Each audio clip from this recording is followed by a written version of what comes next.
Hello friends, welcome back to my channel. आज मैं आप लोगों के लिए जेएसएससी से जिला पीआरटी इंग्लिश का बहुत ही इंपॉर्टेंट टॉपिक लेकर आया हूं। अगर आप झारखंड में जेएसएससी से जिला झारखंड सहायक शिक्षक बनने के लिए इंग्लिश की तैयारी कर रहे हैं तो आपके वीडियो बहुत ही इंपॉर्टेंट होने वाला है, क्योंकि आप जानते हैं कि जेएसएससी के द्वारा जो सिलेबस जारी किया गया है उसमें सीजीएल और झारखंड सहायक शिक्षक दोनों का लगभग सेम सिलेबस दिया गया है। तो मैंने पिछले वीडियो में नॉवेल सेक्शन के third novel the power and the glory के बारे में डिटेल से डिस्कस किया था। अगर आपने मेरे सारे वीडियोस को नहीं देखा है तो आप यूट्यूब में जाके 1 बाय 1 करके देख लेंगे, ताकि आपकी एग्जाम की प्रिपरेशन ठीक हो जाएगी और आप एग्जाम में अधिक से अधिक स्कोर कर पाएंगे। तो आज हम लोग इस वीडियो में नॉवेल सेक्शन के फोर्थ नॉवेल के राइटर अनीता देसाई के बारे में जो भी एग्जाम ओरिएंटेड क्वेश्चन बनते हैं, जो पूछे जाते हैं एग्जाम में अक्सर, उस पर जो है हम लोग 1 बाय 1 करके डिटेल से जो है फोकस करेंगे, समझेंगे।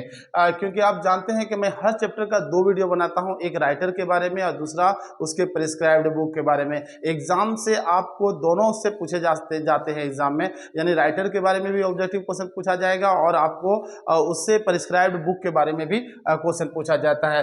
तो अनीता देसाई कौन थी और अनीता देसाई से जो भी एग्जाम ओरिएंटेड पॉइंट्स बनते हैं उसको हम लोग 1 बाय 1 करके जो है देख लेंगे। आप एंड तक बने रहेंगे वीडियो को। अगर आप इस वीडियो को देख लेंगे, अंत तक देख लेंगे, तो आपको यकीन दिलाता हूं ओके कि आपको दूसरे वीडियो आपको देखने की जरूरत नहीं पड़ेगी, आपका यहीं से कवर हो जाएगा। तो चलिए फर्स्ट पॉइंट को देखेंगे। ओके, जो है अनीता देसाई कौन थी, यानी इससे जो है ऑब्जेक्टिव क्वेश्चन पूछे जाएंगे। ये वुमेन राइटर थी। पहले समझिए कि ये अनीता देसाई एक वुमेन राइटर थी, महिला जो है लेखिका थी। ओके, ये फर्स्ट पॉइंट में देखिए इंडो इंग्लिश नॉवेलिस्ट थी। यहाँ से ऑब्जेक्टिव क्वेश्चन पूछा जा सकता है कि ये पोएट थी, यहाँ पे पोएट नहीं है, याद रखेंगे।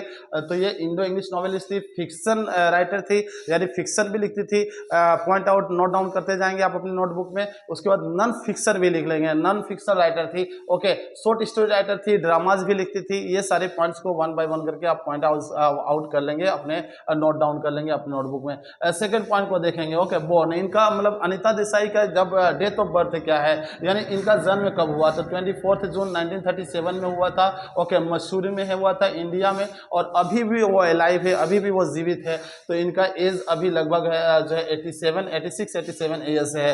नेक्स्ट पॉइंट को देखेंगे, बिलोंग्स टू। तो ये बहुत ही इंपॉर्टेंट पॉइंट है, बिलोंग्स टू, यानी आपसे क्वेश्चन पूछा जा सकता है कि अनीता देसाई किस एज से बिलोंग करती थी, किस सेंचुरी से बिलोंग करती थी। तो 20वीं सेंचुरी बोले तो मॉडर्न एज। ओके, और इनका स्पाउस का नाम था अश्विन देसाई। तो इस एज पॉइंट को भी आप नोट डाउन कर लेंगे। स्पाउस बोले तो हस्बैंड का नाम था अश्विन देसाई। ओके, और इनका मैरिज जो अश्विन देसाई से हुआ था, अनीता देसाई का, इनका हुआ था 1958 में, 1958 में।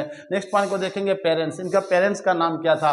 तो टोनी नीमे। ओके, ये जर्मन थी। ओके, जर्मन लेडी थी। ओके, इसकी मम्मी का नाम था डीएन मजूमदार, ये बंगाली थे, मतलब इनके पापा थे। तो ये दोनों इनका मदर एंड जो है फादर हैं। ओके, और इनकी एक डॉटर भी है, किरण देसाई, याद रखेंगे किरण देसाई। इनको 4 ऑफ स्प्रिंग थे, यानी 4 औलाद थे, 4 बच्चे थे। उसमें से जो है बहुत ज्यादा हाईलाइटेड थी जो किरण देसाई, ये भी एक राइटर है, आप पढ़े होंगे, आप पढ़ेंगे आने वाले समय में। ओके, नेक्स्ट पॉइंट को देखेंगे, एजुकेटेड एट, यानी इनका जो है पढ़ाई, यानी इसका शिक्षा कहाँ से इन्होंने प्राप्त किया। ओके, तो Queen Mary's higher secondary school. तो ये पॉइंट आपको एग्जाम में पूछा जा सकता है कि ये जो एलिमेंट्री एजुकेशन इन्होंने जो ली तो कहाँ से ली। ओके, तो लिखेंगे Queen Mary's higher secondary school. Okay, और ये जो है दिल्ली यूनिवर्सिटी से भी ली, तो याद रखेंगे दिल्ली यूनिवर्सिटी, यानी ग्रेजुएशन इन्होंने किया इंग्लिश लिटरेचर से और 1957 में किया था। इस पॉइंट को याद रखेंगे, 1957 में इंग्लिश लिटरेचर से जो है दिल्ली यूनिवर्सिटी से इंग्लिश लिटरेचर से बीए किया। ओके, नेक्स्ट पॉइंट देखेंगे, फर्स्ट नॉवेल, यानी अनीता देसाई का फर्स्ट नॉवेल कौन है, the cry the peacock. Okay, और बहुत ही इंपॉर्टेंट पॉइंट है, यहाँ से डायरेक्टली आपसे क्वेश्चन पूछा जा सकता है कि which one is the first novel of Anita Desai. तो याद रखेंगे क्राई द पीकॉक। और ये कब पब्लिश किया गया था, 1963 में किया गया था। और इसमें एक कैरेक्टर है माया। ओके, माया कैरेक्टर है। ओके, और ये जो है माया क्या करती है, वो अपने हस्बैंड को, किल्स हर हस्बैंड। ओके, उसके अपने हस्बैंड को ही वो मार देती है और खुद सुसाइड कर लेती देती है बालकनी से कूदकर, जंप करके। क्योंकि इसका एक कोई एस्ट्रोलॉजर था, प्रिडिक्टर था जो भविष्यवाणी करता था, उसने कहा था माया को कि आपकी शादी के 4 साल के बाद ही आपके हस्बैंड का मृत्यु हो जाएगा, यानी डेथ कर जाएंगे।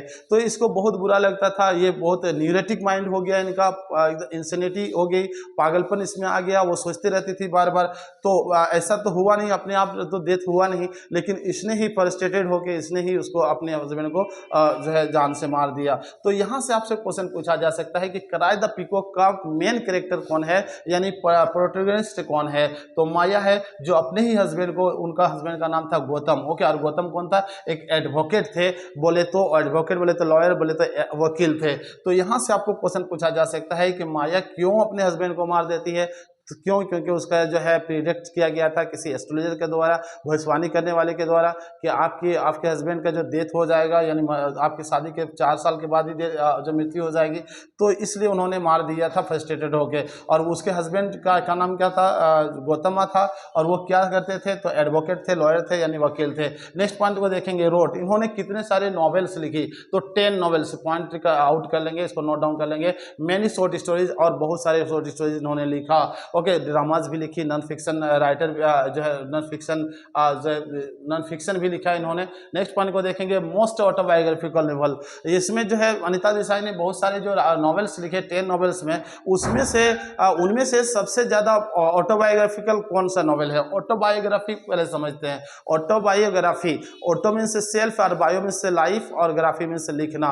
तो जो अपने लाइफ के बारे में लिखता है उसको ही जो है ऑटोबायोग्राफी कहा जाता है। तो इन्होंने जो है एक क्लियर लाइट ऑफ डे, ये एक ऐसा नॉवेल है जो 1980 में प्रिस्क्राइब किया गया था। इसमें अपने यंग एज, अपने चाइल्डहुड एज, या अपने पूरे होल लाइफ के बारे में इन्होंने लिखा था, यानी अपने ही बारे में जो पर्सनल एक्सपीरियंस था उसके बारे में इन्होंने लिखा था, इसलिए जो है इसको ऑटोबायोग्राफिकल कहा जाता है। तो आपसे यहाँ से क्वेश्चन पूछा जाएगा कि अनीता देसाई का मोस्ट ऑटोबायोग्राफिकल नॉवेल कौन है, जिसमें खुद के बारे में, खुद के जीवन के बारे में वो बताती है लोगों को अपने उस नॉवेल में? तो clear light of the day 1980 में।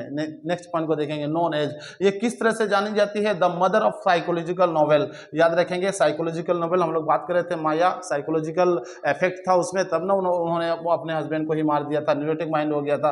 तो यहाँ पे याद रखेंगे, आपसे यहाँ से क्वेश्चन पूछे जा सकते हैं डायरेक्टली कि who is the psychological novel? Okay, कौन है इसमें से, इनमें से, अमंग दीज राइटर्स, कौन है इन राइटर में से साइकोलॉजिकल नॉवेलिस्ट? तो यहाँ पे याद रखेंगे अनीता देसाई। नेक्स्ट पॉइंट देखेंगे, इनको the mother of psychological novel कहा जाता है, आप सोच सकते हैं। नेक्स्ट पॉइंट को देखेंगे, the village by the C.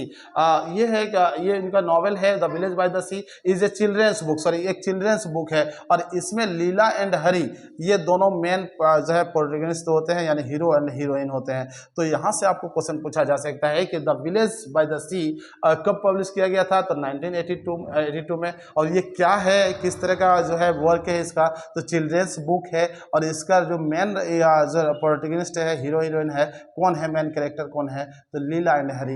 Next point को देखेंगे, हर शॉर्ट स्टोरीज, उनका शॉर्ट स्टोरीज कौन कौन है? वेयर पब्लिश्ड इन, यानी इन्होंने अपने जीवन में जो शॉर्ट स्टोरीज लिखा तो उसको पब्लिश किस में कराया? ओके, तो याद रखेंगे, diamond dust and games of twilight. Next point को देखेंगे, सॉरी इसमें पब्लिश्ड इन चिल्ड्रेंस मैगजीन, यहाँ पे चिल्ड्रेंस मैगजीन। नेक्स्ट पॉइंट देखेंगे, द कंप्लीट शॉर्ट स्टोरीज, इनका कंप्लीट शॉर्ट स्टोरीज का नाम था diamond dust and games of twilight. Next point देखेंगे, major themes of her novels, वो जो अपने नॉवेल लिखती थी तो उनका जो है मेजर थीम क्या होता था? तो मैन वुमेन रिलेशनशिप था, यानी मर्द औरत का रिलेशनशिप को वो दर्शाती थी। ओके, डोमेस्टिक वायलेंस, जो डोमेस्टिक घरेलू जो वायलेंस होता है, हिंसा होती है, उस पर जो है इन्होंने इनका नॉवेल जो है का थीम हुआ करता था। ओके, आइसोलेशन था, मैरिटल डिस्कॉर्ड्स था, ओके, इनर स्ट्रगल था, याद रखेंगे, लेक ऑफ कम्युनिकेशन था। तो ये सारी पॉइंट को याद कर लेंगे, कोई भी इनमें से उठा दिया जाएगा और बता दिया जाएगा, आपको एग्जाम में पूछा जाएगा कि कौन सा थीम है उनके राइटर नॉवेल्स का। नेक्स्ट पॉइंट को देखेंगे, famous novel fasting fisting, published in 1993।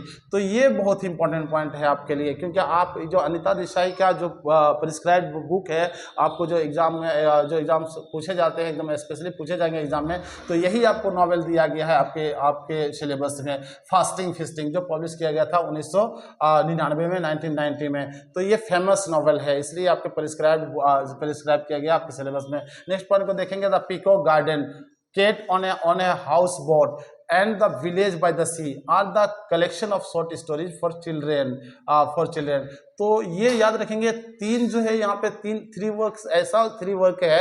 Okay, the peacock garden, cat on the house boat and the village by the sea, ये कलेक्शन है। ओके, शॉर्ट स्टोरीज का कलेक्शन है।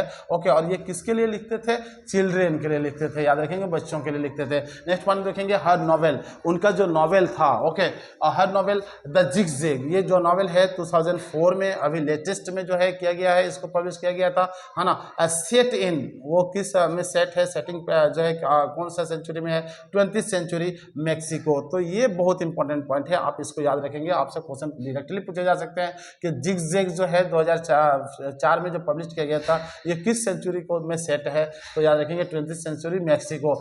Next point को देखेंगे, shortlisted 3 times for Booker prize. तो ये बहुत famous writer थी, वेल नोन राइटर थी, तो इनको शॉर्ट लिस्ट किया गया था बुकर प्राइज के लिए। और कितने बार किया गया था? याद रखेंगे 3 टाइम्स किया गया था। एक बार किया गया था 1980 में, याद रखेंगे यहाँ पे, दूसरा किया गया था 1984 में, और तीसरा किया गया था 1999 में। तो ये क्वेश्चन, ये इंपॉर्टेंट पॉइंट है, यानी 3 बार इनको जो है बुकर प्राइज के लिए इनको शॉर्ट लिस्ट किया गया था। 1980 में किसके लिए? ओके, याद रखेंगे किसके लिए? फिक्शन राइटिंग के लिए किया गया था। और कौन सा नॉवेल था? वो क्लियर लाइट ऑफ डे था, जो 1980 में किया गया था।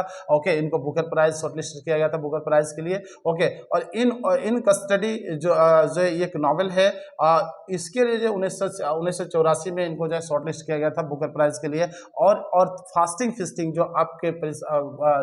आपके सिलेबस में प्रिस्क्राइब्ड है, फास्टिंग फिस्टिंग, इसके लिए भी 1999 में जो है शॉर्टलिस्ट किया गया था बुकर प्राइज के लिए। लेकिन इनको बुकर प्राइज में अभी तक नहीं मिला है इनको बुकर प्राइज, लेकिन उनकी बेटी इनकी बेटी किरण देसाई जो है, इनको मिला है बुकर प्राइज। यानी इनके सपने को पूरा करने वाले उनकी बेटी कह सकते हैं, किरण देसाई को जो है क्या मिला? बुकर प्राइज मिल चुका है। नेक्स्ट पॉइंट को देखेंगे, साहित्य एकेडमी अवार्ड, जिसको नेशनल एकेडमी लेटर्स अवार्ड भी कहा जाता है। तो ये 1978 में मिला था, और किसके लिए मिला था? For fire on the mountain, ये भी एक नॉवेल है, 1977 में इन्होंने पब्लिश किया था, इनको कराया था। तो जो है यहाँ से आपको क्वेश्चन पूछा जा सकता है कि साहित्य एकेडमी अवार्ड या नेशनल एकेडमी लेटर्स अवार्ड कब मिला था? तो 1978 में मिला था इनको। और किसके लिए मिला था? तो fire on the mountains. Okay, 1977। Next point को देखेंगे, राइटिंग स्टाइल, इनका राइटिंग स्टाइल कैसा था? ओके, तो पोएटिक था, डिस्क्रिप्टिव था, पोएटिक एंड डिस्क्रिप्टिव। ओके, और इनका जोनर क्या होता था? फिक्शन था। तो ये बहुत इंपॉर्टेंट पॉइंट है दोनों। ओके, राइटिंग स्टाइल पूछा जा सकता है, पोएटिक स्टाइल में लिखते थे, लेकिन ये पोएट नहीं थी, कविताएं नहीं लिखते थे, याद रखेंगे। ओके, डिस्क्रिप्टिव इनका होता था, कोई भी जो है नॉवेल या कोई भी राइटिंग फिक्शन होता था। नेक्स्ट पॉइंट को देखेंगे, जोनर, इनका जोनर क्या था राइटिंग का? तो फिक्शन था। ये भी बहुत इंपॉर्टेंट पॉइंट है, याद रखेंगे। नेक्स्ट पॉइंट को देखेंगे, गार्जियन चिल्ड्रंस फिक्शन प्राइज, ये गार्जियन चिल्ड्रंस फिक्शन प्राइज दिया गया था इनको 1983 में। Okay, for the village by the sea, और किसके लिए दिया गया था? The village by the sea. तो ये भी आपको डायरेक्टली एग्जाम में पूछा जा सकता है कि जो है अनीता देसाई को जो गार्जियन चिल्ड्रंस फिक्शन प्राइज जो दिया गया, ये कब दिया गया था? तो 1983 में क्या दिया गया था, और किसके लिए दिया गया था? किस नॉवेल के लिए, किस वर्क के लिए? तो the village by the sea के लिए। नेक्स्ट पॉइंट को देखेंगे, Anita Desai was a professor of humanities at Massachusetts institute of Technology. तो यहाँ से आपको डायरेक्टली क्वेश्चन पूछा जा सकता है कि Anita Desai professor of humanities कहाँ पर थी? तो इस पॉइंट को याद रखेंगे, मैसेच्यूसेट्स इंस्टीट्यूट ऑफ टेक्नोलॉजी। और नेक्स्ट पॉइंट को देखेंगे, her novel in custody was adapted for, उनका जो नॉवेल था इन कस्टडी, ओके, जिसको पब्लिश किया गया था, कब किया गया था? याद रखेंगे, हम लोग बात कर चुके हैं 1984 में। तो इनको एडेप्ट किया गया था फिल्मोग्राफी के लिए। तो इनसे डायरेक्ट क्वेश्चन पूछा जा सकता है कि अनीता देसाई का कौन सा नॉवेल है जिसको एडेप्ट किया गया था, किसके लिए? फिल्मोग्राफी के लिए। तो यहाँ याद रख लेंगे जो है कौन सा? इन कस्टडी। तो आई होप जितने सारे ऑब्जेक्टिव क्वेश्चन पूछे जा सकते हैं आपको एग्जाम में, यानी आने वाले आपके एग्जाम में, और उसको मैंने 1 बाय 1 करके डिटेल से समझाया है। अगर आप समझ चुके हैं तो 2-4 बार और देख लेंगे, ताकि आपको वीडियोस बार बार देखने को के लिए आपको परेशानी नहीं होनी पड़ेगी। अगर आपने अभी तक मेरे सारे वीडियोस को नहीं देखा है तो आप 1 बाय 1 करके यूट्यूब में सारे वीडियो को देख लेंगे। अभी तक सब्सक्राइब नहीं किया तो जरूर सब्सक्राइब कर लीजिएगा लेंगे, क्योंकि मैं सारे वीडियोस आपके लिए अपलोड करता रहूँगा, आप सारे देखते रहेंगे, समय पर आपको नोटिफिकेशन भी मिल जाएगा अगर आप सब्सक्राइब कर लेंगे तो। अगर आपने अभी तक मेरे सारे वीडियोस को नहीं देखा है तो सारे वीडियोस को भी देख लेंगे। अगर अच्छा लगा तो जरूर कमेंट करेंगे। Keep watching my videos. Thank you. मिलते हैं नेक्स्ट वीडियो में।